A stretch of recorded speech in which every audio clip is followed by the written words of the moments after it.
请问你遇过最奇怪的观众要求是什么呢？可能踩我。遇过最奇怪的观众要求是什么呢？我无法理解为什么观众会要我 ban 他跟踩他，为什么？为什么他们说 ban 是一种奖励？我到现在还是无法理解这件事情。还是就永 ban 就是一种永远的奖励？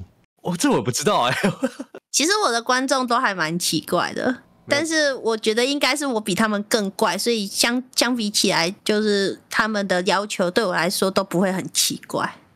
就是例如说我现在飞走了，我的头不见了，大概是这样子的程度吧。他们控制不住我。遇过最奇怪的观众要求，可以跟我结婚吗？真的假的？这么直接哦？初见安安，你好像可以跟我结婚吗？然后我把它 ban 掉，然后他就会换一个账号再回来。